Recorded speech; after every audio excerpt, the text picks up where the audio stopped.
His unique. Yeah.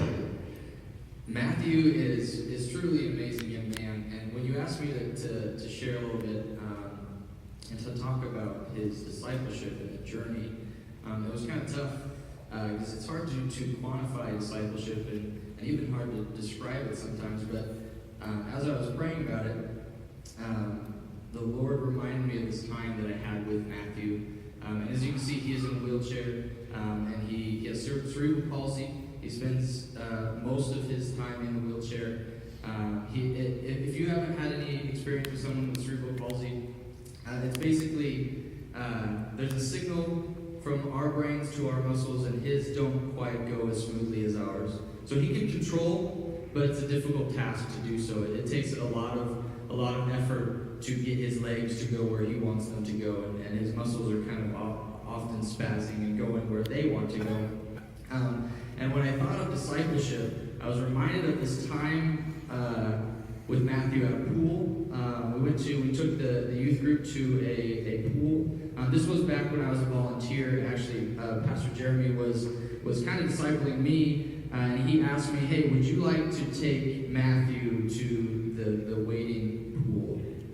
And he asked me that, and you know, as a volunteer, he was discipling me, and you know, when somebody asked me to do something, I couldn't say no. He might as well just kick me right in the pool right then and there. But he asked me, and I said okay. So I went over with him, and I didn't really know Matthew super well at the time. He was in middle school, and I volunteered mostly with the high school, but so I was kind of scared, to be honest. I was going to take a life into the water with me, a life that couldn't really support himself in that water, and his legs are flexing and pushing, and here I go into the water with him, and I was scared, and I didn't know him very well, but I decided, you know what, we're gonna do this, and we're gonna do this together, and we got in. And I moved him through the water, and I sat with him in the water, and he pushed, and his knees, it was about probably 2-3 feet deep, and he just pushed and laughed and loved it, and it was hard and it was scary, but that was really the picture of discipleship that God gave me, where here we are, we're wading through it together, and it's a little bit scary for me because I don't have all the answers, and there's a young life that's involved that is precious, but also isn't perfect, and there's struggles and there's challenges, and I really got that picture of discipleship based on that, and then we go to camp, and camp is like going in the deep end, and it's like we're in it to our up to our necks, and we're struggling, but we're going together because there's lots of challenges that come with camp, and Matthew is no exception to that his struggles are different. But we go to camp, and it's like going into that deep end, but in the deep end you find that collaborative support, where you find people like Jonathan who sees something in Matthew, who's ready to call it out, and we have people like Stacy who went as a caretaker to Matthew that, come alongside me now, so I'm not the only one supporting him in the deep end, but we go into it together. And that was kind of this picture of discipleship, of wading into the water in our life as brothers, me and Matthew now, it's kind of like we never left the water. We just go to different depths sometimes. And that's our discipleship. And camp is a huge part of that, and will be forever. The memories, I don't remember when that was, but I can count the amount of times we've been to camp since then. So it's been like four camps ago, and we continue to go into the deep end. We continue to venture out, go into the unsafe area, because we know there's support there. And the cool thing is that the foundation that was built at camp travels really well. It's like Matthew, it's on wheels, so it just goes.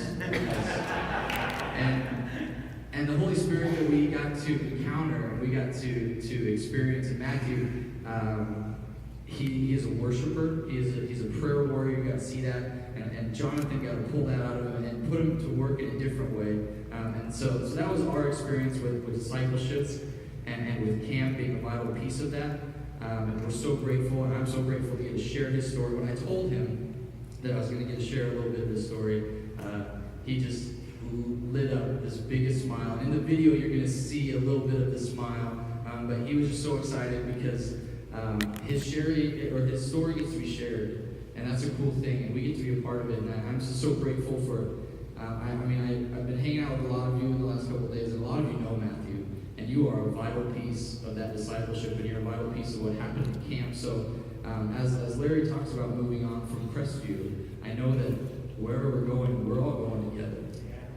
And we get to go on that adventure, and that's Matthew. Matthew is an adventurer, and he's ready to go with all of us. So thank you for those that have been a part of Matthew's life, and thank you for Jonathan for calling him into a new piece. So with that, I'll let Matthew's story be told by Jonathan. Sorry. Thank you, Cameron. There's something that you saw in Matthew. Jonathan, what was that? I mean, a young man who's had some camp experience. Why in the world did you put him on your as an assistant on your staff? I mean, it seemed like it'd be more work than a blessing. What did you see? Thanks for what you shared, Cameron. I was learning stuff right now too. Basically, I'm learning not only like you were sharing, Larry, about being discipled, but also what it looks like to disciple. And one of the things I noticed quickly in my leadership as I minister is that one of the missing steps was the releasing of the disciples. At some point, you have to notice and put that call and draw that out on them. And Matthew is easily one of those that I recognized in that. I was a camp leader at a high school camp where he was a student, and you just look at the presence in which he had, the way he worshiped, the way he prayed. And I just learned in that moment that the description and the criteria of what leadership is was really not what I thought. And I just knew that he would be a valued person to come and teach middle school students about what it is to find their unique calling for the kingdom, as he put it. And I just simply asked him to come and lead our prayer team, that his job was that everywhere he wheels, he's praying. And what's cool in that picture that we just showed, that was my brother-in-law, Grant, who's a youth pastor. He's a youth pastor in Spokane. And Grant came to speak to our middle school students, and what Matthew didn't know, and I don't even know, Cameron, if you're aware of this, Grant has a brother who is also cerebral palsy, and is not saved, and Grant's been working hard to get him to love Jesus. And I think that moment right there was just not only an amazing time for Grant to be prayed for, but also a glimpse of hope for his younger brother. So it's just, the story is just sort of taken. There's so much involved that only happens in this environment. There's one more thing we want to show. Camp is a time of breakthroughs where you face your fears. You build different relationships. And this, I saw this little film clip, and it was so powerful. We want to share it with you. Let's run that right now. This is Matthew facing his fear. He went down the black hole. I'm not even sure I would go down the black hole. And you're talking about,